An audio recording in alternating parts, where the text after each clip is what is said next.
가능하신 분들은 자리에서 일어나셔서 사도신경하심으로 예배 자리 나아가겠습니다.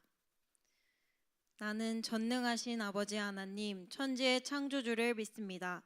나는 그의 유일하신 아들, 우리 주 예수 그리스도를 믿습니다. 그는 성령으로 잉태되어 동정녀 마리아에게서 나시고 본디오 빌라도에게 고난을 받아 십자가에 못 박혀 죽으시고 장사된 지 사흘 만에 죽은 자 가운데서 다시 살아나셨으며 하늘에 오르시어 전능하신 아버지 하나님 우편에 앉아 계시다가 거기로부터 살아있는 자와 죽은 자를 심판하러 오십니다. 나는 성령을 믿으며 거룩한 공교회와 성도의 교제와 죄를 용서받는 것과 몸의 부활과 영생을 믿습니다.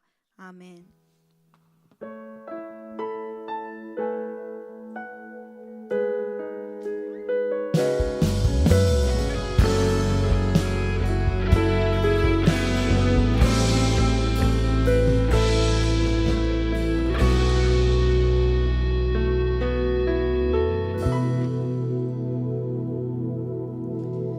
생명과 바꾼 주의 사랑을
깊어져가네. 나의 마음에 나 없네 변함없는 그 사랑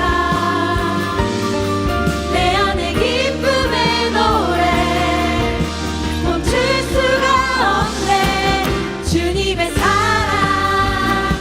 바람에 실리는 내게 찾아와 그의 사랑의 향기가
상상할 수 없는 사랑과 주님의 그 자비를 우리가 같이 기억하시면서 더 깊은 예배 자리로 나아가겠습니다. 기도하시겠습니다.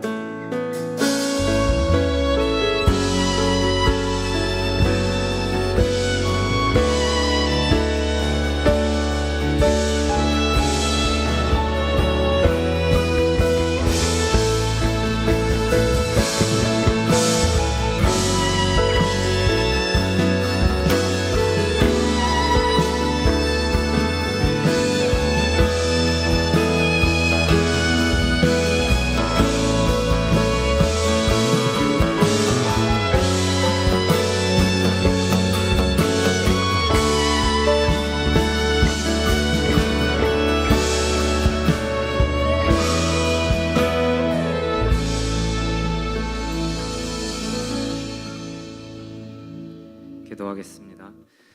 하나님 아버지, 우리 모두에게 따뜻한 봄을 허락하여 주시고 이곳에 모여 예배드리게 하시니 감사드립니다.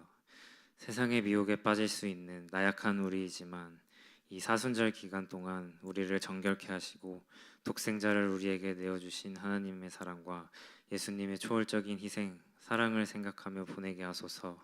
부활하신 예수를 우리가 믿으며 그 십자가를 함께 지는 신바람 공동체가 되도록 결단하는 우리가 되게 하옵소서. 우리 삶의 주관자를 다른 곳에 빼앗기지 않게 하소서. 살아계신 우리 예수님을 믿으며 그 살아있는 주님의 말씀으로 우리 또한 새 사람으로 부활할 수 있는 기적을 보여주세요. 지금 우리는 수련회 때의 배움과 뜨거움이 사라져갈 시기입니다. 우리가 지금 이 교회에 건강한 지체로 살아가고 있는지, 서로가 서로에게 그리고 세상에게 그리스도의 사랑을 주고받고 널리 떨치고 있는지 생각해 볼 시간을 허락해 주세요. 오늘 주님의 말씀을 전하실 김성년 목사님을 위해 기도합니다. 주님의 말씀을 전함에만 힘쓰실 수 있도록 건강 허락해 주시고 목사님의 삶 속에 평안과 평강이 흐르게 하소서. 오늘의 말씀이 우리의 마음을 움직이고 감동 주시옵소서. 또한 오늘 이 예배를 위해 준비하는 많은 손길들이 있습니다. 하나님을 위한 그들의 마음 항상 생각해 주시고 하나님 기뻐 받아 주시옵고 지치지 않는 강건함 허락해 주세요. 사랑이 많으신 주님, 우리를 위해 죽으시고 부활하셨음과 구원의 약속을 믿으며 예수님의 이름으로 기도드립니다. 아멘. 우리 아버지, 아버지의 이름을 거룩하게 하시며 아버지의 나라가 오게 하시며 아버지의 뜻이 하늘에서와 같이 땅에서도 이루어지게 하소서. 오늘 우리에게 일용할 양식을 주시고 우리가 우리에게 잘못한 사람을 용서하여 준 것 같이 우리 죄를 용서하여 주시고 우리를 시험에 빠지지 않게 하시고 악에서 구하소서. 나라와 권능과 영광이 영원히 아버지의 것입니다. 아멘.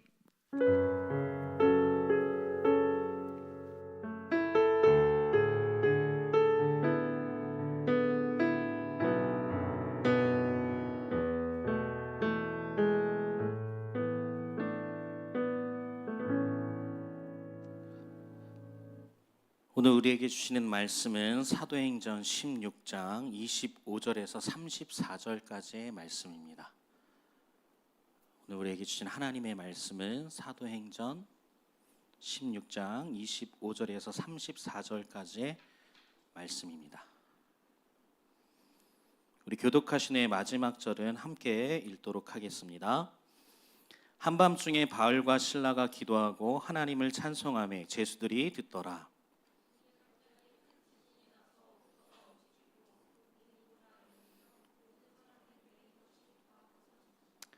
간수가 자다가 깨어 옥문들이 열린 것을 보고 제수들이 도망한 줄 생각하고 칼을 빼어 자결하려 하거늘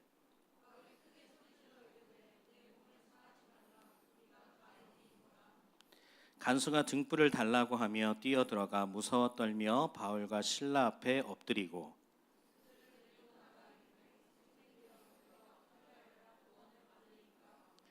이르되 주 예수를 믿으라. 그리하면 너와 내 집이 구원을 받으리라 하고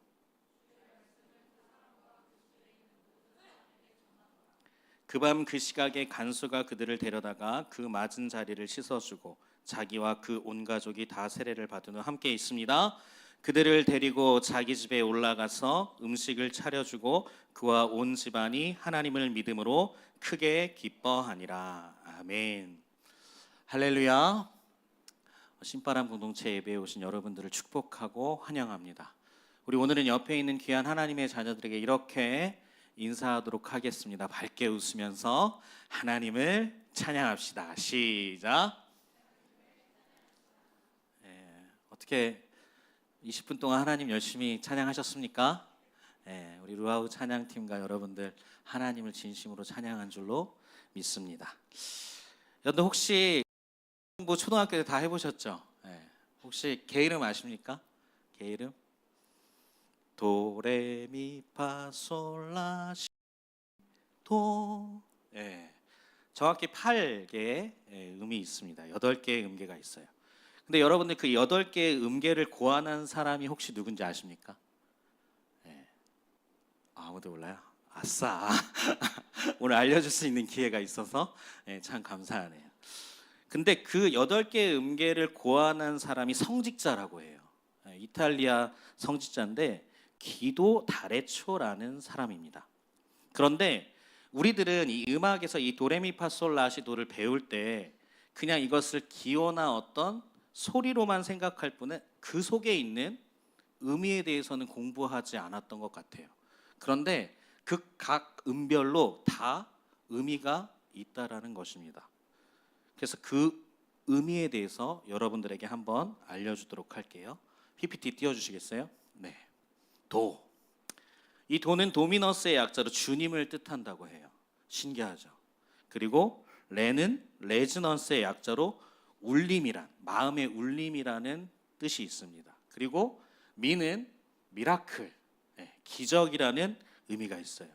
그리고 파는 파밀레의 약자로 가족 또는 제자 공동체를 말하고 있습니다. 그리고 가장 중요한 솔톤이 항상 중요하다고 이야기하잖아요. 그죠? 이 솔의 의미는 솔루션의 약자로 구원을 의미합니다. 그리고 라는 라비의 약자로 입술의 고백이라는 뜻을 가지고 있어요. 그리고 시는 상투스의 약자로 거룩이라는 의미를 가지고 있습니다. 그리고 마지막 높은 도는 또 도미너스의 약자로 주님을 뜻하고 있어요. 신기하죠? 처음 보시죠? 역시 성직자가 이것을 만들었으니까 이 안에 굉장한 놀라운 의미들이 있습니다.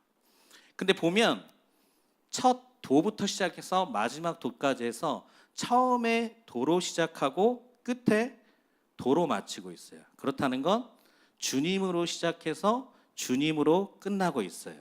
그리고 그 주님으로 시작하고 주님으로 끝나는 그 주님 안에 무엇이 있냐면 마음의 울림이 있고 기적이 있고 가족이 있고 제자 공동체가 있고 구원과 거룩에 대한 입술의 고백이 있다라는 것을 이 8음계에서 나타내 주고 있다라는 것이에요. 그러니 이 음계로 노래한다는 것은 주님 안에 살아가는 신앙생활의 기쁨과 감격을 노래하는 것이 되는 것입니다. 즉 우리가 하나님을 찬양하는 것이 되는 것이에요. 그래서 이 음악의 음정, 이 게으름의 존재 자체가 이미 하나님을 찬양하는 것이 되는 것입니다. 혹시 음악 공부하시는 분들 있나요? 하나님을 찬양하고 있는 겁니다. 할렐루야. 그러니까 우리의 존재 자체도 마찬가지예요. 성경에서 우리의 존재 자체를 무엇으로 이야기하냐면 우리의 존재 유의 자체가 하나님을 찬양하는 것이라고 이야기하고 있어요. 이 음도 마찬가지고요. 우리의 존재 자체도 하나님을 찬양하는 것으로 창조되었다는 것입니다. 오늘은 예수님의 고난을 기념하는 사순절 3번째 주일이에요. 이 사순절 기간에 우리를 위해서 십자가에 죽으신 그 예수님과 그 예수님을 보내신 하나님의 사랑에 감사하면서 마음껏 찬양할 수 있는 특별한 축복의 사순절 기간이 되시기를 주님의 이름으로 축복합니다. 오늘 본문 말씀이 있는 사도행전 16장에 보면요, 바울이 2차 전도 여행을 시작하려고 하고 있습니다. 그런데 그 2차 전도 여행 중에 하나님께서 바울을 마게도냐로 강력하게 이끄시는 경험과 체험을 하게 됩니다.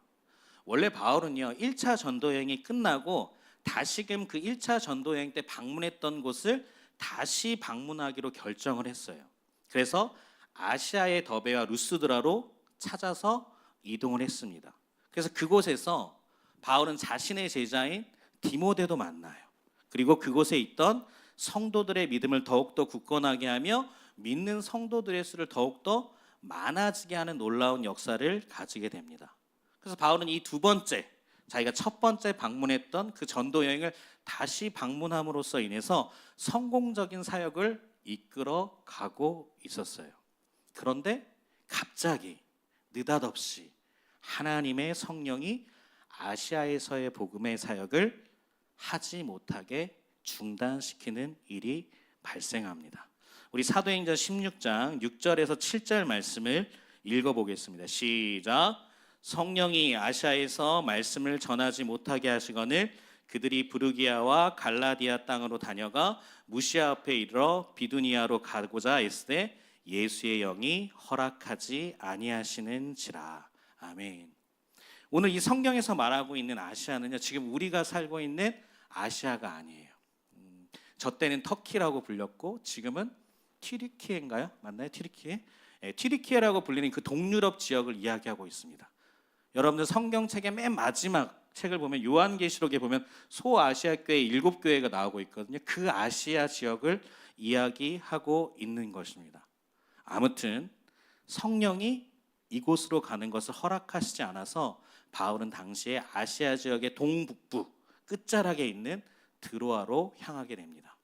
근데 그곳에 도착하자마자 하나님께서 바울에게 환상을 보여주십니다. 그 환상은 마게도냐의 한 사람이 나타나서 바울에게 도와달라고 하는 그런 환상을 꿈으로 보게 돼요.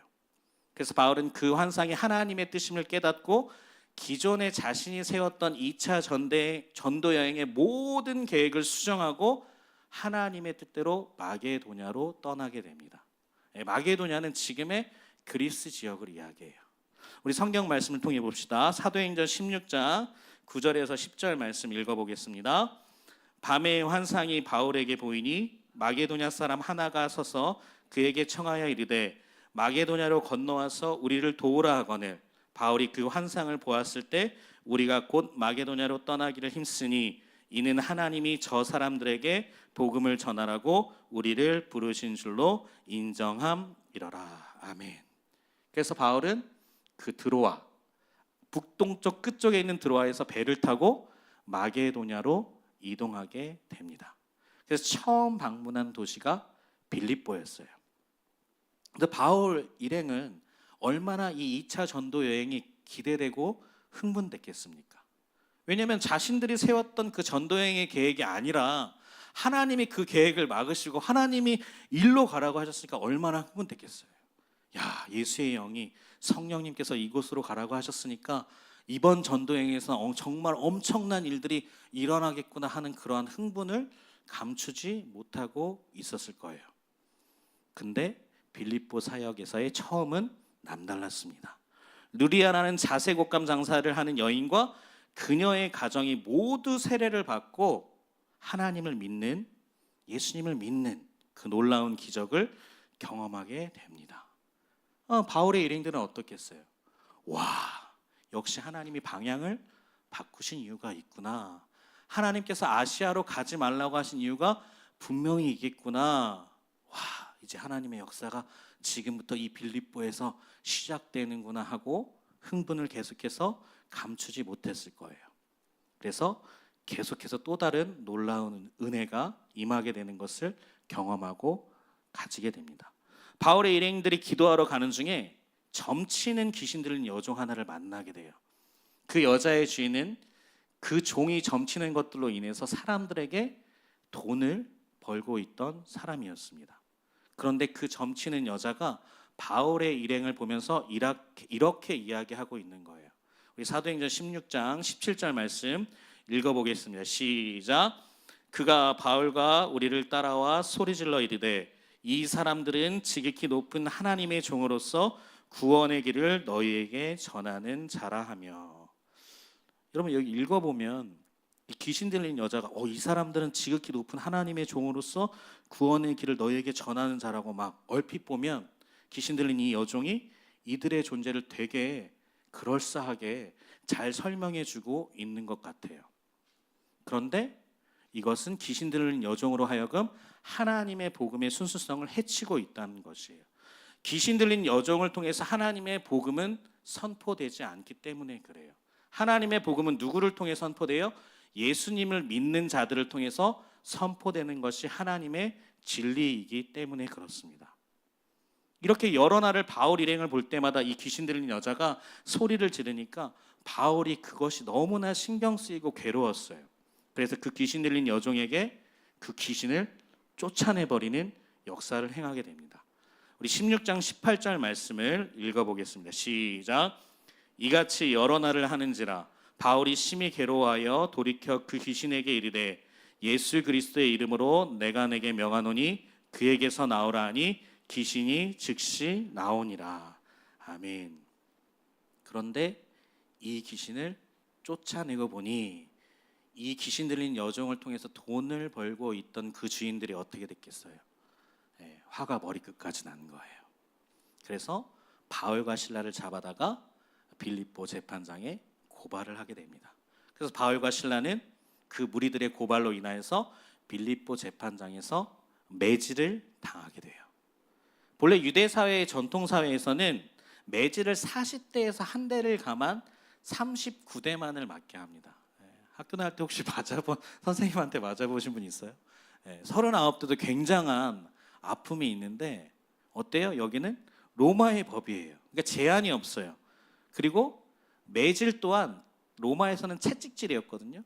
채찍질로 맞는다면 더 아팠을 거예요. 그런데 로마의 채찍은 어떻게 생겼냐면 이 채찍 끝에 갈고리 있죠. 새의 발톱이나 이런 것들이 달려 있어요. 날카로운 것들이. 그래서 이렇게 채찍질해서 팍 던지면 등이나 살에 살집을 이렇게 파가지고 나가는 그런 채찍질이에요. 그러니까 얼마나 아팠겠어요. 사도 바울의 일행이 이런 매질을 당하고 감옥에 갇히는 그런 일들을 경험하게 돼요. 그럼 우리가 여기서 한번 생각해 볼 필요가 있는 거예요. 분명히 나는 1차 전도 여행 때 감격이 너무나 커서 2차 전도 여행 때 우리 일행들하고 그곳에 가서 더 큰 하나님의 나라를 세우기 위해서 정말로 열심히 잘 준비하고 계획해서 그리고 그 시작을 조금 맛보기는 했는데 왜 더 진행하지 못하게 하셨을까 하나님이. 그리고 지금 이곳에 와서 마게도냐에 와서 보니까 우리의 신세의 꼴이 처음에는 되게 잘 나가는 것 같았는데 갑자기 감옥에 갇히는, 매질을 당하고 이렇게 감옥에 갇히는 일들이 일어나게 되는 거야. 어땠을까요? 바울이 만약에 1차 전도 여행 때 갔던 그 교회들과 그 성도들을 만나러 갔다면 어땠겠어요? 굉장히 엄청난 환대와 기쁨으로 그들을 맞이해 줬을 거예요. 그런데 하나님의 성령이 이끄신 이 마게도냐는 어때요? 시작만 좋았을 뿐 시작하자마자 목숨을 잃게 될 수도 있는 엄청난 위기에 처하게 된 것입니다. 하나님의 영에, 하나님의 성령에 순종하여 시작한 2차 전도 여행, 시작도 못 해보고 자신의 인생이 끝날 위기에 처하게 된 것입니다. 여러분들이 과연 바울이었다면 어땠을까요? 바울의 인간적인 마음은 어땠을까요? 말씀에 순종해서 왔는데 왜 이러한 일이 일어나지? 왜 이런 엄청난 매질을 당하지? 너무나도 아픈 채찍질을 당하고 있지? 심지어 나는 전도를 하러 왔는데 감옥에 완전히 갇혀 버리게 됐네. 얼마나 절망과 아픔에 빠져 있겠습니까? 여러분들이 한번 이 바울의 고통을 한번 느껴보세요. 얼마나 힘들었겠어요. 내 계획도 아닌데, 내가 준비한 것도 아닌데 하나님께서 이끄셨는데 왜 이러지? 그런데 바울과 실라는 이러한 상황에서 무엇을 하고 있습니까? 우리 사도행전 16장 25절 말씀을 읽어보겠습니다. 시작. 한밤중에 바울과 실라가 기도하고 하나님을 찬송하며 제수들이 듣더라. 바울과 실라가 무엇을 하고 있죠? 먼저 하나님 앞에 뭘 하고 있어요? 기도합니다. 빌립보에 와서 얼마나 힘들었는지, 얼마나 마음이 아팠고 감정이 흔들렸는지 하나님 앞에 기도하고 있어요. 기도로 자신들의 마음을 붙잡고 있는 것입니다. 기도로 하나님을 향한 그 시선을 놓치지 않고 있는 거예요. 환경과 문제에 빼앗기기 위한 그 시선을 기도로 말미암아 끝까지 붙잡고 있는 것입니다. 언제 어디서나 무엇을 하든 어떤 상황이든 자신들의 영적 상태를 하나님을 찬양하기 위한 상태로 만들고 있다라는 것입니다. 그렇게 기도하던 바울과 실라는 그 다음에 넥스트 그 감옥에서 무엇을 하고 있죠? 찬양을 하기 시작합니다. 헬라어 원문의 성경에서는 노래로 하나님을 찬양했다라고 표현을 해요. 이것은 무엇이냐면 계속해서 하나님을 찬양했다라는 것을 의미합니다. 그냥 선포가 아니에요. 노래로 하나님을 찬양했다라고 하는 건 그것을 계속해서 하나님을 찬양하고 있다라는 것을 헬라어 원문에서는 표현하고 있어요. 그런데 그 찬양 소리가 얼마나 컸던지 아니면 얼마나 길었던지 그곳에 있던 죄수들이 들었다고 성경은 증언하고 있습니다.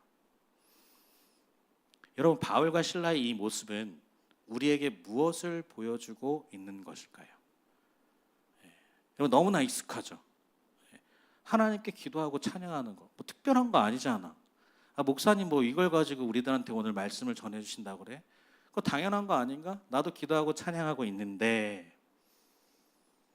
그런데 바울과 실라의 이 모습은 바로 그들에게 예수님이 어떤 존재인지를, 하나님이 어떤 존재인지를 말해주고 있다라는 것이에요.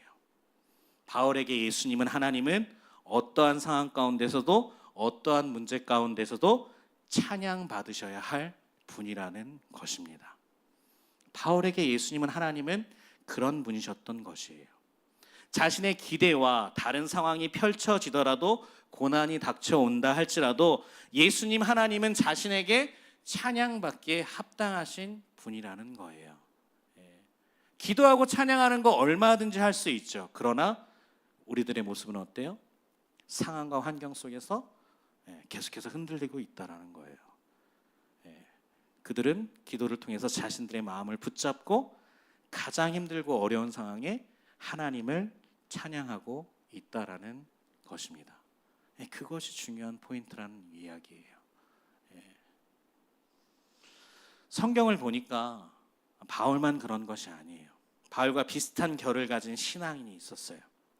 그것은 바로 찬양을 너무나도 잘하는 다윗이었습니다.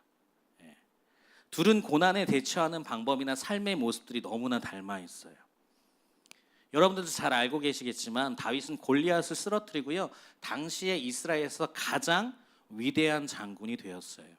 그래서 다윗이 블레셋 전쟁에서 승리하고 돌아오면 이스라엘 백성들은 다윗을 그 당시 왕인 사울보다 더 칭송하는 찬가를 불러주곤 했어요. 우리 사무엘상 18장 7절 말씀을 읽어보겠습니다. 여인들이 뛰놀며 노래하여 이르되 사울이 죽인 자는 천천히요 다윗은 만만이로다 한지라. 아멘. 사울은 천천히지만 다윗은 무엇이라고요? 만만이래요. 그 당시 왕인 사울보다 다윗을 더욱더 축혀 세워주고 있어요. 백성들이 다윗을 너무나도 사랑하고 좋아하고 따르니까 사울 왕이 어때요? 시기심에 눈이 멀어요. 그래서 결국 다윗을 죽이려고 합니다. 그 당시 다윗의 군사력은요, 능력은요, 그리고 정치적 세력은요, 얼마든지 사울을 죽이고 자신이 왕이 될 수가 있었어요. 이러한 상황 가운데. 그러나 하나님이 기름 부으신 자를 자기가 치고 죽이는 것을 하나님께서 금하신다는 것을 알고 그것을 하지 않아요. 그리고 순수하게 도망가기 시작합니다. 이런 다윗의 믿음의 행동을 보면, 결단을 보면 여러분들 무엇을 기대하게 돼요? 해피엔딩 기대하게 되잖아요. 되게 하나님 말씀을 따랐으니까 와, 다윗이 어때? 빨리 지위를 회복하고 이스라엘의 왕이 되면 좋겠다라는 해피엔딩을 되게 생각해요. 그죠? 그런데 이런 기대와 달리 다윗에게는 더욱더 참혹한 현실이 펼쳐집니다. 그 참혹한 현실이 얼마나 힘들었는지 다윗은 하나님 앞에서 이러한 고백을 하게 돼요. 우리 시편 31편 9절 말씀 읽어보겠습니다. 여호와여, 내가 고통 중에 있사오니 내게 은혜를 베풀어서 내가 근심 때문에 눈과 영혼과 몸이 쇠하였나이다. 근심이 얼마나 깊었던지 눈과 영혼과 몸까지 상했다고 다윗은 하나님 앞에 이야기하고 있어요. 그리고는 자신의 상황을 이렇게까지 비관하면서 이야기하고 있습니다. 우리 시편 31편 12절 말씀 읽어보겠습니다. 내가 잊어버린 바 됨이 죽은 자를 마음에 두지 아니함 같고 깨진 그릇과 같으니이다. 아멘. 이것은 이거예요. 다윗을 칭송하던 그 백성들에게 마치 다윗은 이제 죽은 사람처럼 잊혀져 가고 있다라는 것입니다. 그래서 자기를 깨진 그릇처럼 더 이상 쓸모가 없게 되었다고 하나님 앞에 고백하고 있어요. 여러분들 만약에 여러분들이 하나님의 말씀을 따라서 하나님의 말씀에 순종해서 이런 상황에 처하게 되었다면 어떨까요? 하나님, 제가 하나님의 말씀 따랐는데 제 상황이 이게 뭐예요? 이 현실이 무엇입니까? 도대체 저한테 이런 시련을 주시는 이유는 뭐예요? 라고 하나님을 원망하지 않겠어요? 응당 사람이라면 이렇게 힘들고 어려운데 마음과 영혼과 몸까지 완전히 쇠약해지는 이런 결과 속에 어떻게 하나님을 원망하지 않을 수 있겠습니까? 다윗도 우리 인간이기 때문에, 똑같은 인간이기 때문에 하나님 앞에 자신의 마음을 이렇게 솔직하게 고백한 거예요. 자신의 참혹한 현실 속에, 이 무너진 현실 속에서 다윗은 하나님께 땡깡을 부리고 있다라는 거예요. 자신의 마음을 솔직하게 고백하고 있습니다. 하나님, 진짜 힘들어 죽겠는데요. 제 상황이 왜 이러죠? 저는 완전 깨진 그릇이 돼버렸어요. 아무 쓸모없는 사람이 돼버렸다고요. 하나님께 고백하고 있다라는 것이에요.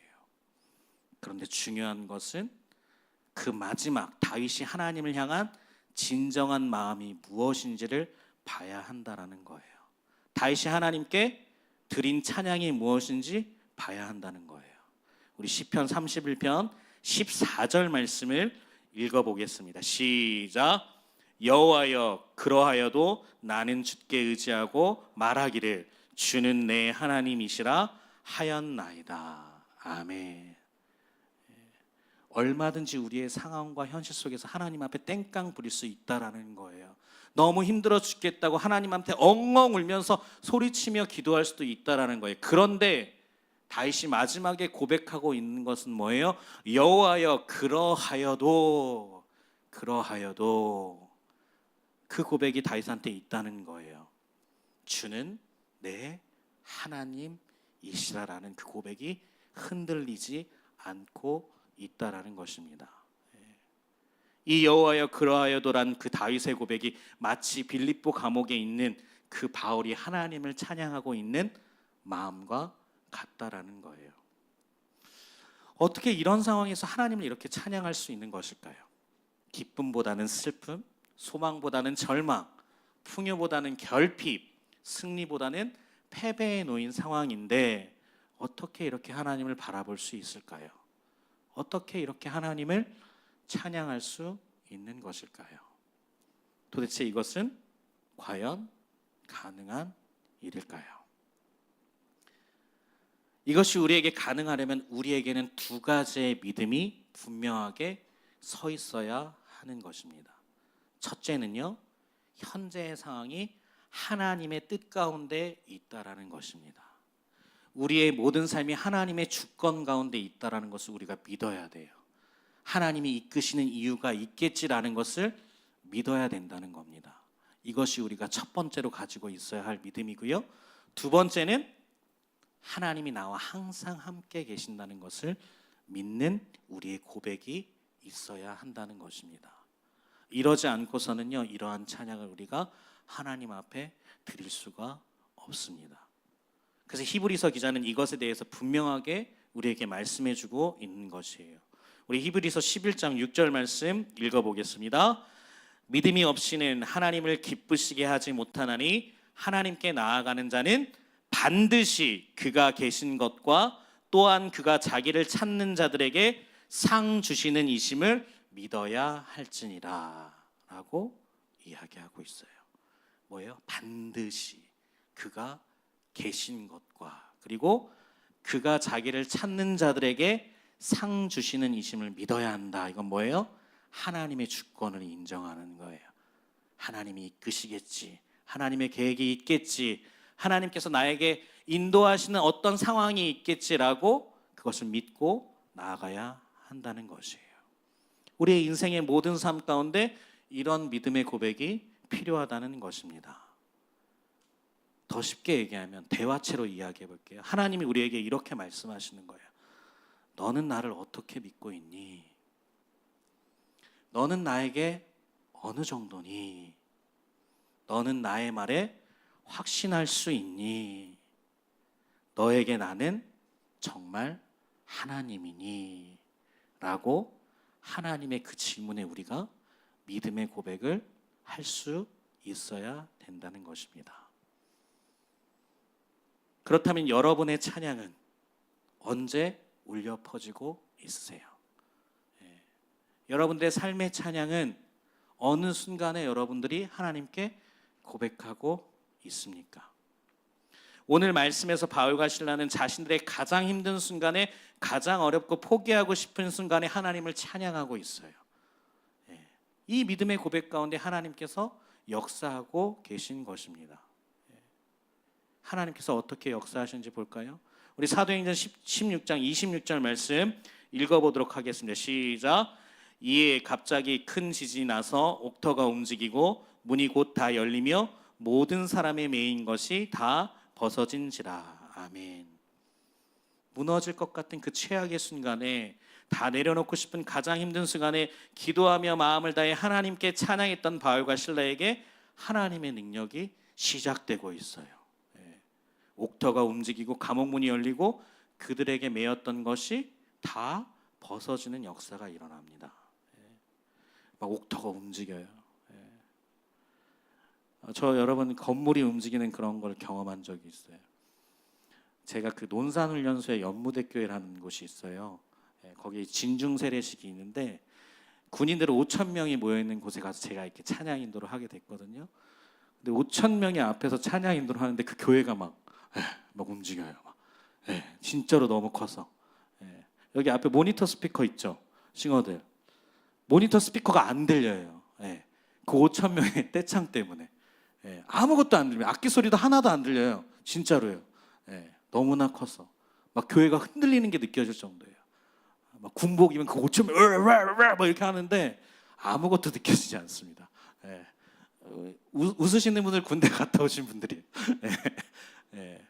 아무튼 그런 놀라운 움직이는 그런 걸 경험한 적이 있는데, 중요한 건 뭐예요? 여기 모든 사람의 매인 것이 다 벗겨진지라가 중요한 거예요. 무엇을 이야기하는 거예요? 어떤 현상을 이야기하고 있는 것 같지만 이것은 영적으로 우리가 봐야 돼요. 영적으로 그들의 마음속에 있던 어려움과 절망, 슬픔 등이 하나님을 찬양하는 가운데 벗겨지면서 자유가 선포되고 있다라는 거예요. 그 모든 매였던 것에서 하나님의 은혜와 평강이 선포되고 있는 것입니다. 우리 수련회 때 배웠죠. 에이레네. 전쟁이 끝난 상태가 된 거예요. 하나님의 평화가 그들의 마음 가운데 선포된 것입니다. 하나님의 나라가 그들의 마음 가운데 임재한 것이에요. 근데 무엇을 할 때 이것이 임했다고요? 하나님을 찬양하는 가운데 하나님의 능력이 임했다는 것입니다. 어떠한 소망도 희망도 없을 것 같았던 그 감옥에서 더 놀라운 것은 복음 전파의 역사가 일어나게 된다는 거예요. 우리 사도행전 16장 29절에서 30절 말씀 읽어보겠습니다.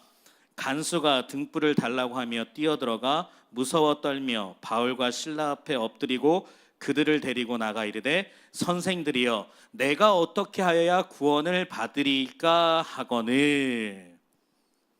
바울과 실라를 감옥에 집어넣었던 간수가 오히려 지금 어떻게 하고 있어요?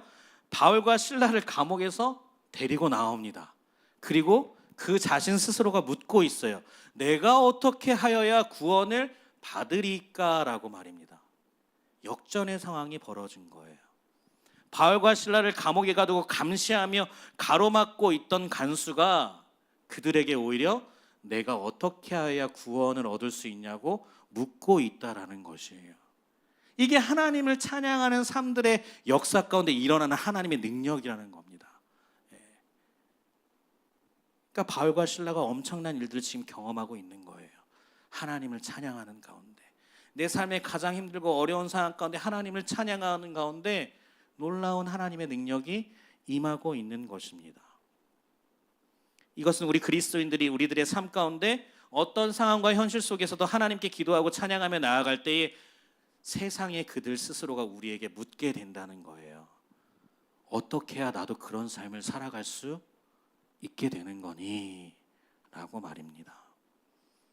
진정한 그리스도인의 정체성을 지키면서 살 때에 복음의 능력은 펼쳐진다는 것을 말해주고 있다는 거예요.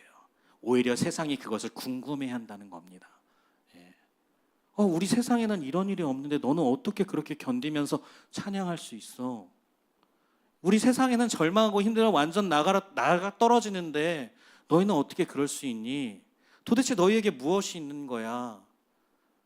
도대체 너희가 믿고 있는 것이, 추구하고 있는 가치가 무엇이길래 그런 힘든 상황 가운데서 그렇게 기뻐하며 즐거워하며 기도하며 찬양할 수 있니? 라고 그들 스스로가 묻게 된다는 거예요. 누구에게요? 하나님을 찬양하는 삶을 살아가고 있는 사람들에게 말입니다. 여러분, 그런 간증 많이 들어보셨죠? 저는 어렸을 때 엄청나게 많이 들었어요. 제가 하나님을 믿었더니 이렇게 축복해 주셔서 이렇게 돈을 많이 벌고 이런 기업을 이루고 이런 선교까지 하게 되었습니다. 이렇게 간증하면서 복음을 전한 사람들이 진짜 많았어요. 그런데 그 사람이 가지고 있던 돈과 명예, 그 사람의 기업이 망하면요, 그래서 그동안 지원하던 선교의 길이 막히면요, 하나님의 복음의 전파는요, 세상에 어떤 영향력을 끼치는 것은 맞아요. 그러나 결과론적인 것으로 선포되는 것은 아닙니다. 그랬다면 예수님은요, 십자가에 죽으시지 않는 게 훨씬 더 효율적이었어요. 복음 전파에 있어서 죽으실 필요가 없어요. 왜냐하면요, 로마보다 더 강한 나라를 만들어서 그냥 예수님 믿으라고 해버리면 돼요. 그냥 로마를 지배해버리면 끝나는 겁니다. 예수님이 그냥 이 세상에 와서 이 세상을 지배해버리면 끝나요. 그런데요, 하나님의 방식은 그렇지 않다라는 거예요. 예수님이 어때요? 이 땅에 오셔서 고난받으시고 채찍에 맞으시고 아무런 죄도 없는 그 상태에서 십자가에 죽으신 거예요. 이게 하나님 나라의 방식이라는 것입니다. 그렇게 이 세상 가운데 선한 영향력을 펼치라는 거예요. 사랑과 섬김이라는 이야기입니다. 그래서 하나님의 복음 전파는 예수님의 삶으로 전파된 것이에요. 제자들의 삶으로 전파된 것입니다. 초대교회 성도들의 삶으로 전파된 것이에요. 선교사님들의 삶으로 전도된 것입니다. 한국 땅에 이르게 된 것이에요. 지금 우리들에게도 복음이 전파된 것도 누군가의 삶으로 인해서 우리에게 전달되었다는 것입니다. 그것이 여러분들의 부모님일 수도 있고요, 친구일 수도 있고요, 또 어떤 주변의 사람일 수도 있어요. 그렇게 우리 가운데 전달되고 있다라는 거예요. 무엇으로요? 삶으로요. 삶입니다. 삶이에요. 종교적인 지식이 아니에요. 삶입니다. 삶으로 전달되고 전파되고 있다는 것입니다. 그런데 그 하나님의 복음을 삶으로 전달을 해서 하나님의 나라를 이룬 사람들을 보니까 그들에게는 공통점이 있었다는 것이에요. 이 바울처럼, 다윗처럼 어떠한 상황과 환경과 고난과 문제 속에서 그들은 하나님 앞에 기도하며 찬양했다는 것입니다. 그리고 그들의 고백 속에는 이런 고백이 있었어요. 평생을 찬양해도 부족하지 않을 연료를 이미 예수님께서 십자가에서 다 주셨다고 말입니다. 다시 한번요. 평생을 찬양해도 끊어지지 않을 그 연료를 이미 예수님께서 십자가에서 다 주셨다고 말입니다. 십자가의 은혜를 온전하게 누린 사람이라는 이야기예요. 십자가, 예수님이 우리를 위해 십자가에 죽으시고 부활하셨지, 끝. 이런 알미 아니라요, 정말로 예수님이 나를 위해 그 십자가에서 죽으셨지, 나의 모든 죄를 위해서 죽으셨지라는 그 십자가의 은혜를 온전하게 누린 거예요. 그러니까 그 사람은 어때요? 알미 아니라 삶이 되는 거예요. 예. 그 삶을 통해서 하나님이 역사하시는 것입니다. 이것이 진정한 구원을 받은 사람들의 마음이라는 거예요. 영적인 상태라는 것입니다. 예. 그래서 바울과 실라는 이 예수님의 십자가의 복음을 가지고 그들에게 선포할 수 있게 된 것이에요. 우리 사도행전 16장 31절에서 32절 말씀 읽어보겠습니다. 이르되 주 예수를 믿으라. 그리하면 너와 내 집이 구원을 받으리라 하고 주의 말씀을 그 사람과 그 집에 있는 모든 사람에게 전하더라. 아멘.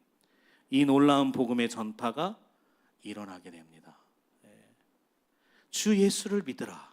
그리하면 너와 내 집이 구원을 받으리라는 이 세상에서 가장 복된 소식을 바울과 실라를 감옥에 가두고 못 나가게 지키던 그 간수들에게 전하게 되는 놀라운 역사가 일어나는 거예요. 가장 복음을 전할 수 없는 그 상황에 하나님께서 복음을 전하게 만드신 것입니다. 그래서 하나님의 능력으로 복음은 전해지는 거예요. 하나님의 능력을 온전히 믿는 사람들을 통해서 그 복음이 전달되는 것이에요. 그리고는 그 다음에 복음이 전파된 이후에 어떤 일이 일어납니까? 우리 16장 33절에서 34절 말씀 읽어보겠습니다. 그 밤 그 시각에 간수가 그들을 데려다가 그 맞은 자리를 씻어주고 자기와 그 온 가족이 다 세례를 받은 후 그들을 데리고 자기 집에 올라가서 음식을 차려주고 그와 온 집안이 하나님을 믿음으로 크게 기뻐하니라. 보세요. 서로를 씻어주는 놀라운 일이 생기게 돼요. 간수들이 어때요? 바울과 실라가 맞은 자리를 씻어줘요. 그리고 바울과 실라는 어떻게 씻어주죠? 영적으로 씻어줘요. 물로 세례를 줍니다. 서로 씻어주는 놀라운 일들이 일어나게 되는 거예요. 그리고 다 같이 하나님을 믿음으로 그 집안에 크게 기뻐하는 천국의 잔치가 선포되게 되는 것이에요. 거룩한 사귐이 일어나고 있다라는 것입니다. 이것이 바로 그리스도인의 삶의 모습을 나타내고 있는 거예요.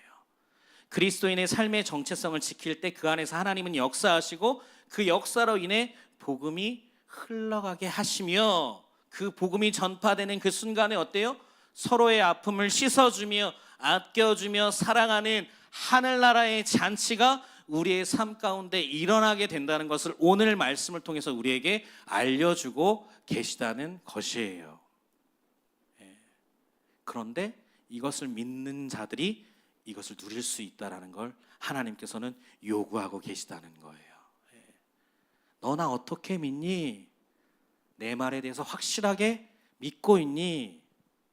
내가 내 하나님이 맞니?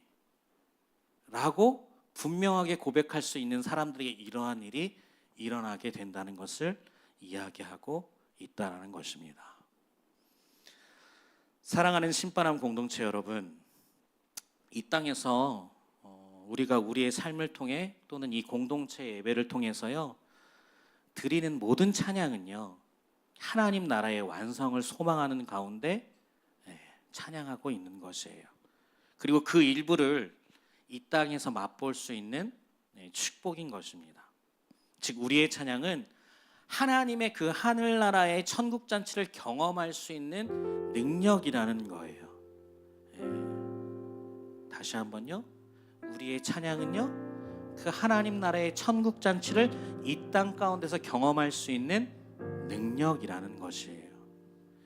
그래서 시편 기자는요 150편이나 되는 그 시편에서 하나님을 마음껏 노래하면서요 주옥 같은 노래를 써 내려가면서요 마지막에 우리에게 이렇게 말씀해 주고 있어요. 우리 시편 150편 6절 말씀 읽어볼게요. 시작. 호흡이 있는 자마다 여호와를 찬양할지어다. 할렐루야. 아멘. 시편을 이렇게 마무리하고 있어요. 이게 마지막 시편의 말씀이에요.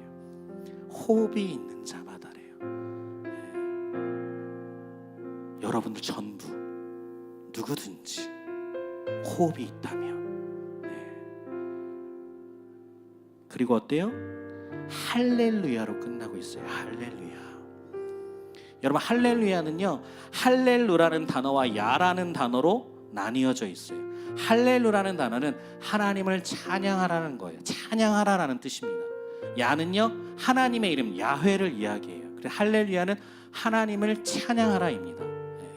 근데 이 언어가요, 권유형이 아니에요. 명령형입니다. 명령형.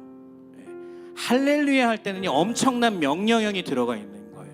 이거는 해서는 안 될 게 아니라 무조건 해야 된다는 이야기입니다. 우리의 선택이 아니라는 거예요. 그래서 시편 기자가 호흡이 있는 자마다 여호와를 찬양할지어다 할렐루야라고 우리에게 명령하고 있는 거예요. 근데 우리 그렇잖아요. 명령 싫어하잖아요. 그죠? 누가 나한테 막 강요하는 것 같고 막 안 하고 싶은데 막 하라는 것 같고. 그런데 하나님의 명령은요, 축복이에요. 근데 여러분은 이 명령 잘 지키고 계십니까?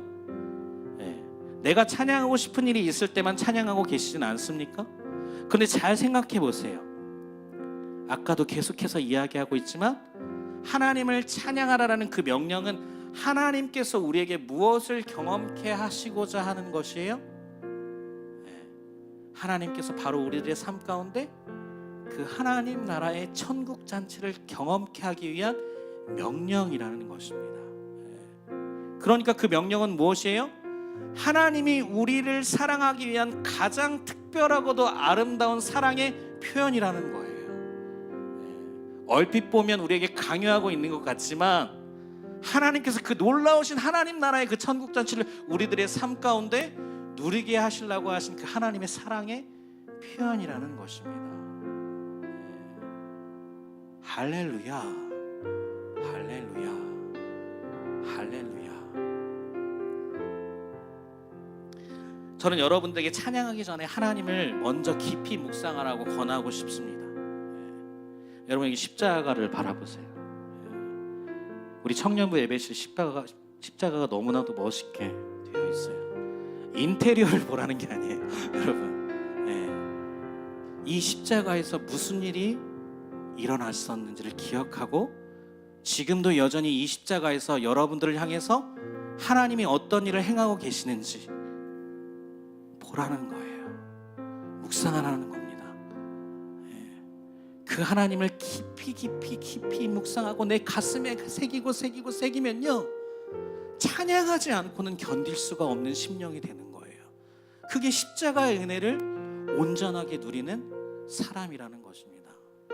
그러니까 내 찬양이 멈추지가 않는 거예요. 내 삶 가운데 하나님은 또 나에게 이 십자가의 은혜를 경험케 하시는구나 라면서 우리의 삶 가운데 계속해서 그 하나님을 찬양하게 된다는 것이에요. 여러분들이 어디에서 무엇을 하든 그 주님의 십자가를 깊이 묵상하시면서 그 찬양의 소리 가운데 하나님께서 여러분들의 삶 가운데 어떻게 역사하고 계시는지, 그 놀라운 구원의 역사를 어떻게 이끌고 가시는지 경험하라고, 그리고 그 경험이 무엇이라고요? 하나님 나라의 천국 잔치를 여러분들의 삶에서 마음껏 누리라고 하나님께서 우리에게 오늘 말씀해 주고 있는 것입니다. 우리 옆에 있는 사람 한번 쳐다보세요. 그 하나님의 나라의 천국 잔치를 함께 경험하고 그 잔치 가운데 함께 즐거워하라고 보내주신 영혼들이에요. 여러분들 각 한 사람 한 사람이 그 십자가의 은혜를 풍성하게 누리고 가슴에 새기면 새길수록요, 그 옆에 앉아있는 형제와 자매들과 더욱더 마음껏 즐길 수 있습니다. 그 하나님의 천국 잔치를요. 이 안에서뿐만 아니라 여러분들의 가정 안에서, 직장 가운데서, 여러분들의 삶의 모든 환경 가운데서도 그 하나님께서 주시는 그 천국 잔치를 마음껏 누릴 수 있다라는 것이에요. 명령인 것 같으나 축복인 것이라는 것입니다. 하나님은 우리를 그렇게 사랑하신다는 거예요. 우리 이 마음을 가지고 우리 다시 한번 옆에 있는 하나님의 자녀들에게 이렇게 인사하겠습니다. 하나님을 찬양합시다. 어디 좀 마음에 울림이 오세요? 도레미파 솔라시도? 우리의 삶은 도에서 시작해서 도로 끝나요. 주님에서 시작해서 주님으로 끝납니다. 알파와 오메가예요. 처음과 나중이에요. 그 안에 무엇이 있죠? 마음의 울림도 있어요. 그리고 기적도 있습니다. 가족과 제자 공동체의 사귐도 있어요. 그리고 무엇이 있어요? 우리 입술에 고백도 있습니다. 하나님의 놀라운 역사 가운데 우리의 구원과 거룩의 삶도 그 안에 다 있는 거예요. 그래서 우리들의 삶은 주님으로 시작해서 주님으로 끝나는 가운데 하나님을 찬양하면서 사는 삶이 되는 것입니다. 이 사순절 기간에 마음껏 그 하나님을 찬양하면서 살아가실 수 있는 모든 신바람 공동체 되기를 주님의 이름으로 축복합니다. 우리 이 시간 완전하신 나의 주 찬양하며 나아가도록 하겠습니다.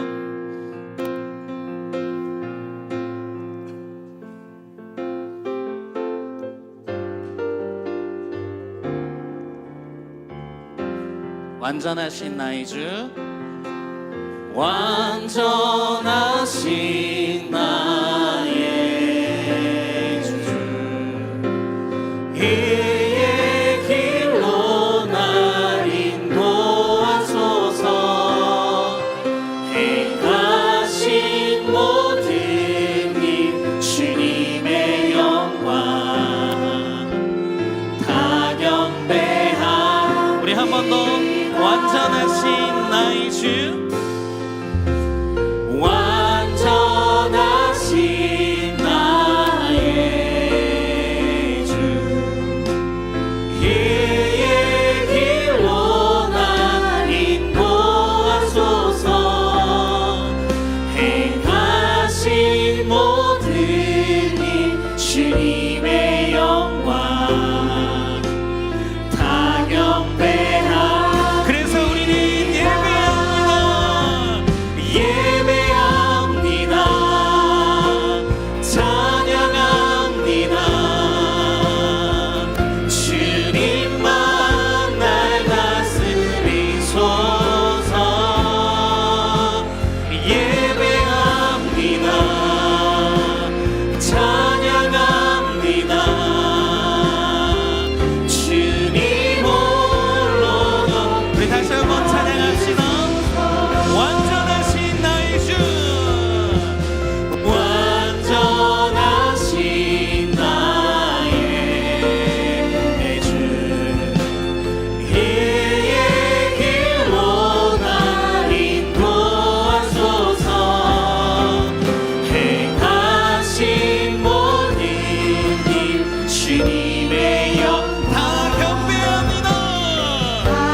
우리 이 시간 기도하기 원합니다.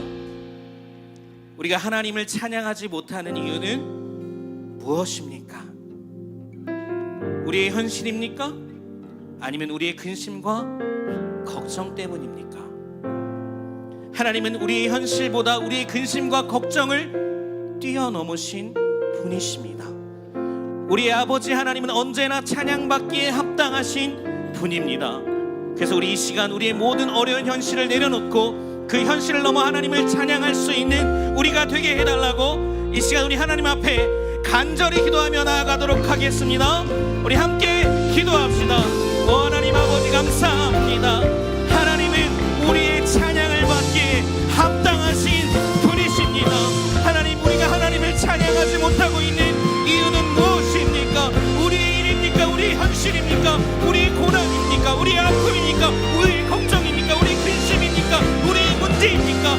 우리의 하나님은 이러한 모든 것들을 뛰어넘는 우리의 아버지이심을 우리가 고백하는 믿음으로 나아가게 하여 주시옵소서. 우리의 하나님은 이 모든 것들을 뛰어넘으시는 전지전능하신 하나님이시며 우리에게 이 모든 것들을 허락하여 주실 수 있는 하나님이심을 우리가 믿고 나아갈 수 있도록 인도하여 주시옵소서. 하나님, 문제보다 하나님을 바라볼 수 있는 믿음을 우리에게 허락하여 주시고 어떠한 현실과 고난 속에서도 우리가 흔들리지 아니하며 우리의 시선이 하나님을 붙잡는 시선이 될 수 있도록 인도하여 주시길 간절히 기도합니다. 그리하여서 우리들의 삶 가운데 언제나 찬양받기에 합당하신 우리 하나님을 마음껏 찬양하며 나아갈 수 있는 우리 거룩한 심령들이 될 수 있도록 하나님 우리 가운데 역사하시고 우리 가운데 인도하시고 우리 가운데 충만하게 하나님을 찬양할 수 있는 그 거룩한 심령이 하나님 가득할 수 있도록 인도하여 주시옵소서. 하나님, 십자가의 은혜를 우리 가운데 가슴 깊이 새기며 나아갈 수 있도록 인도하여 주시옵소서. 하나님, 십자가를 지식적으로 아는 것이 아니라 정말 내 삶에 역사하시는 놀라우신 하나님의 사랑임을 우리가 경험할 수 있도록 하나님이 이 사순절 기간에 우리 가운데 역사하여 주시고 십자가의 은혜를 온전하게 누리며 살아갈 수 있는 우리의 삶이 될 수 있도록 인도하여 주시옵소서. 하나님, 함께하여 주시옵소서. 하나님, 붙들어 주시옵소서. 하나님, 인도하여 주시옵소서. 우리 마지막으로 기도할 때는 그 현실을 넘어선 우리의 찬양이 우리의 삶에 울려 퍼질 때에 하늘의 천국의 잔치가 우리의 삶 가운데 임재하는 그 축복을 누리게 하여 주시옵소서. 바울과 실라에 묶이고 매였던 것이 풀어지고 그것 가운데 구원의 역사가 일어난 것처럼, 아니 복음이 흘러갈 수 없는 하나님 그런 어려운 상황 가운데서도 하나님은 그 복음을 흘러나가게 하셨던 것처럼 우리의 삶에 이러한 천국의 잔치가 풍성하게 일어날 수 있게 해달라고 우리 신바람 공동체 안에 하나님께서 원하시고 기뻐하시는 그 천국의 잔치가 풍성하게 일어날 수 있게 해달라고 우리 이 시간 다 함께 간절히 기도하며 나아가도록 하겠습니다. 우리 함께 기도합시다. 하나님 아버지 감사합니다. 하나님, 우리들의 삶에 우리 찬양이 하나님 울려 퍼지길 원합니다. 하나님을 향한 그 입술의 고백과 삶의 고백이 풍성하게 넘쳐나길 원합니다. 하나님, 우리의 가장 어려운 현실 속에 삶 가운데 어느 때든지 어떤 상황이든지 하나님을 찬양하며 그 삶이 울려 퍼질 때에 하늘의 축복의 잔치가, 그 천국의 잔치가 우리의 삶 가운데, 우리의 공동체 안에, 우리의 가정 가운데, 우리의 직장 가운데, 우리의 모든 삶 가운데 역사하시는 그 하나님을 경험케 하여 간절히 원합니다. 하나님, 우리 가운데 역사하여 주시옵시고 우리의 삶의 문제와 묶이고 매였던 그 모든 것들의 가운데서 자유함을 우리가 얻고 그 하나님의 은혜와 평강의 그 에이레의 축복을 우리가 마음껏 누리며 살아갈 수 있는 하나님의 모든 자들이 될 수 있도록 인도하여 주시옵소서. 하나님, 우리 공동체 안에 이러한 거룩한 사귐이, 천국의 잔치가 풍성하게 일어나게 되기를 원합니다. 하나님, 신바람 공동체 가운데 하나님 그러한 하늘의 잔치가 하나님 일어날 수 있도록 인도하여 주시고 이곳 가운데 더욱더 많은 하나님께서 천하보다 귀하게 여기시는 그러한 영혼들이 함께 모여 하나님을 찬양하는, 우리의 삶으로 하나님을 찬양하는 거룩한 예배 초소가 될 수 있도록 인도하여 주시옵소서. 하나님, 함께하여 주시옵소서. 하나님, 우리들의 삶 가운데 하나님의 나라를 마음껏 경험할 수 있는 모든 하나님의 자녀들 될 수 있도록 인도하여 주시옵소서. 하나님의 그 놀라우신 사랑이 우리들의 삶 가운데 하나님 선포되어지는 그 복음이 흘러갈 수 있는 축복의 통로가 되게 하여 주시옵소서. 우리 함께 고백합니다. 예배합니다. 예배합니다. 찬양합니다. 주님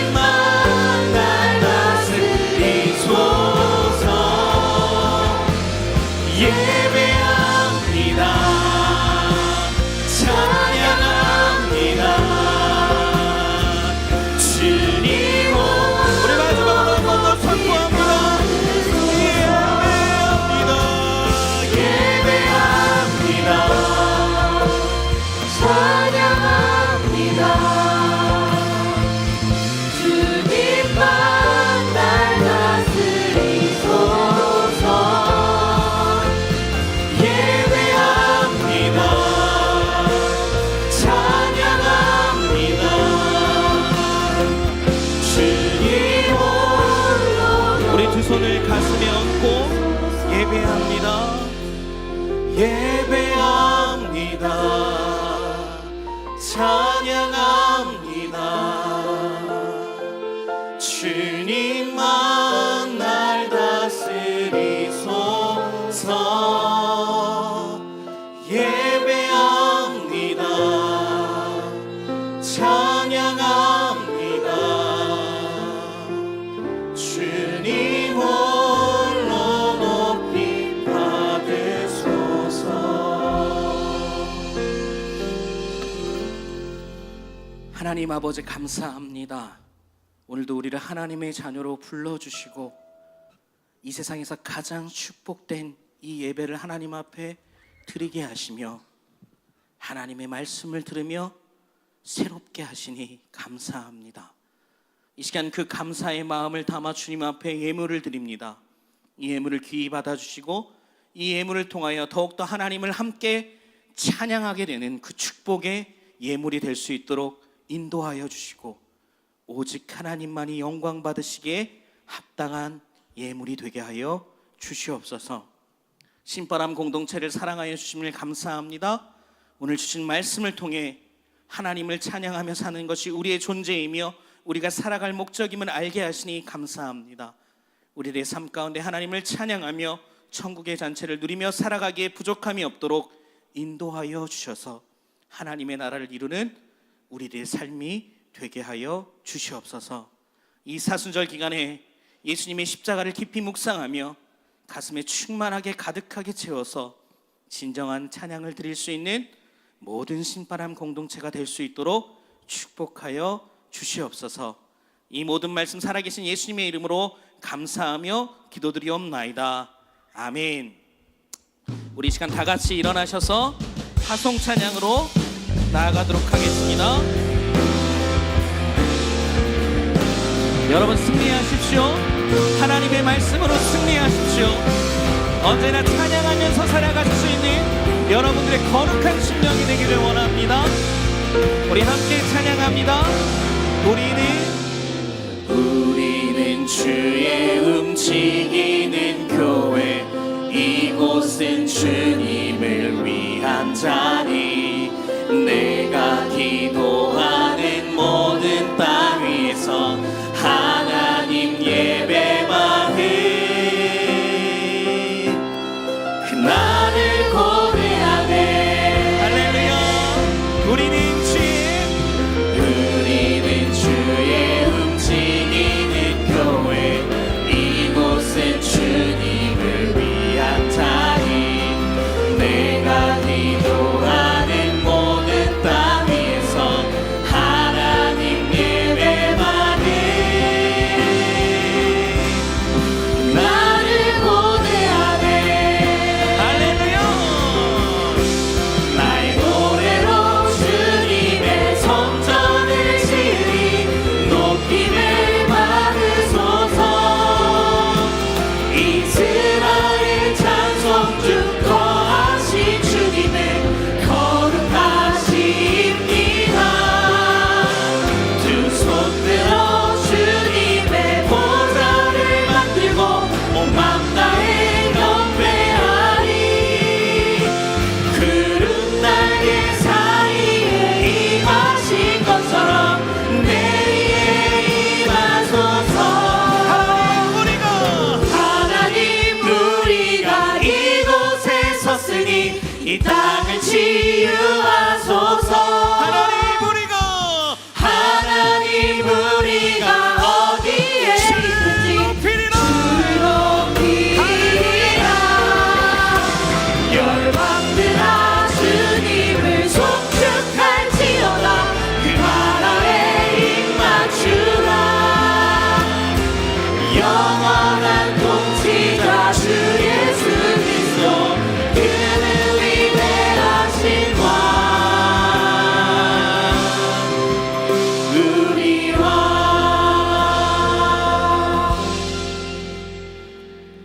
이제는 우리 주 예수 그리스도의 은혜와 하나님의 사랑과 성령님의 교통하심이 하나님 아버지를 아버지로서 사랑하며 그리고 언제나 그 하나님 앞에 찬양하며 결단하는 우리 신바람 공동체와 이들이 섬기는 영등포 교회와 가정과 학업과 직장과 이루게 하신 이 나라와 이 민족 위에 그리고 선교지 위에 이제로부터 영원토록 함께하옵시기를 간절히 축원하옵나이다.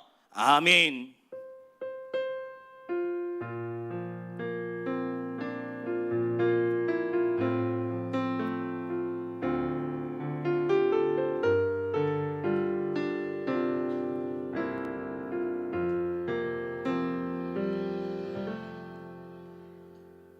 오, 샬롬 반갑습니다.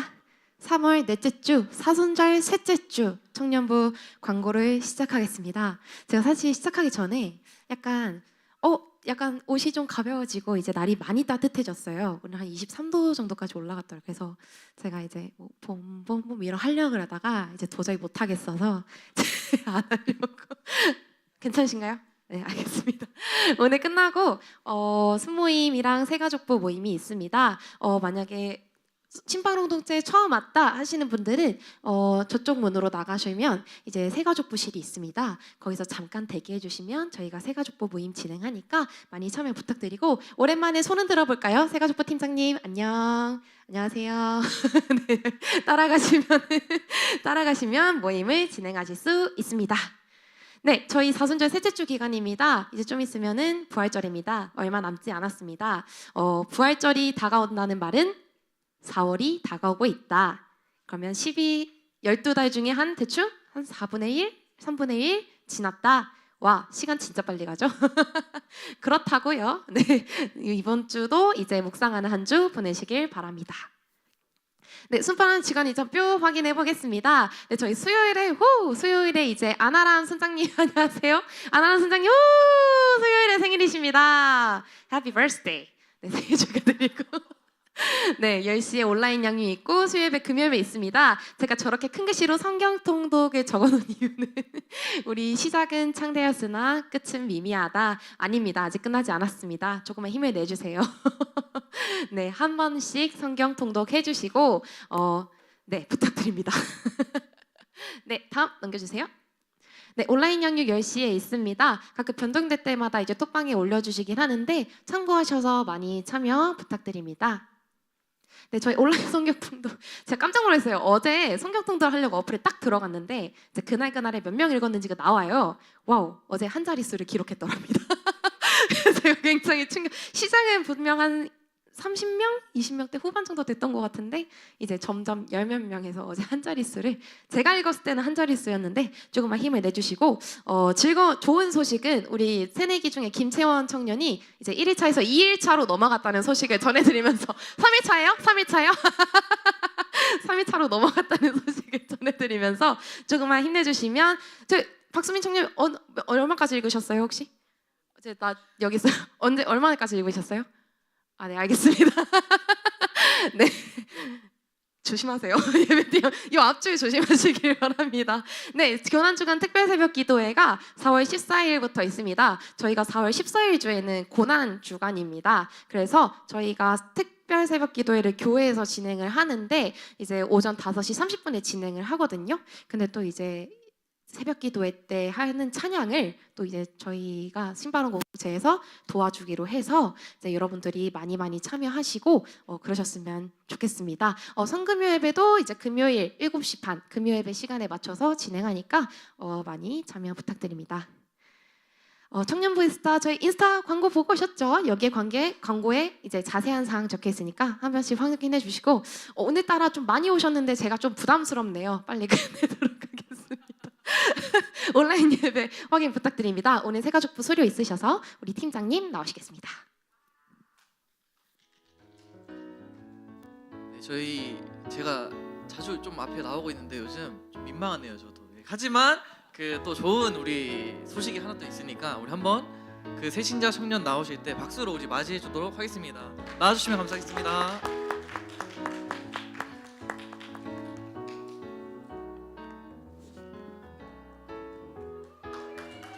네, 앞에 성함이 써있지만 이름, 나이 그리고 기도 제목 얘기해 주시면 감사하겠습니다. 안녕하세요. 강민성이라고 합니다. 97년생이고 기도 제목은 이제 세과적으로 저희 영등포 교회에 들어오게 됐는데 앞으로 또 적응 잘 하는 게 이제 제 기도 제목입니다. 감사합니다. 네, 우리 강민성님은 아까 이제 보셨던 그 아나람 순장님 순이십니다. 그래서 순원분들도 잘 챙겨주시면 감사하겠습니다. 저희 다 함께 축복송 하겠습니다.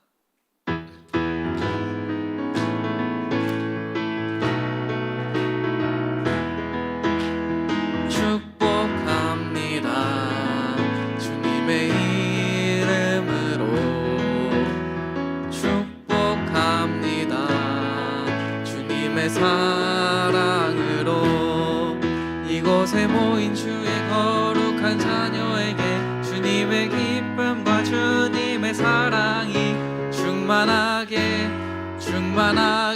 넘치기를 축복합니다. God bless you. God bless you. 축복합니다. 주님의 사랑으로. 우리 함께 기도하도록 하겠습니다. 하나님 아버지 감사합니다. 우리 사랑하는 민성 형제 우리 영등포교회 신바람 청년부로 보내주시고 함께 이곳에서 하나님을 찬양하며 살아갈 수 있는 삶을 허락하심을 감사합니다. 우리 안에 더욱더 서로 섬기며 배려하며 아끼며 기도하며 하나님 마음에 합한 자들 될 수 있도록 인도하여 주시옵소서. 예수님의 이름으로 감사하며 기도드리옵나이다. 아멘. 우리 강민성 청년 신바람 공동체에 진심으로 오신 걸 진심으로 오신 걸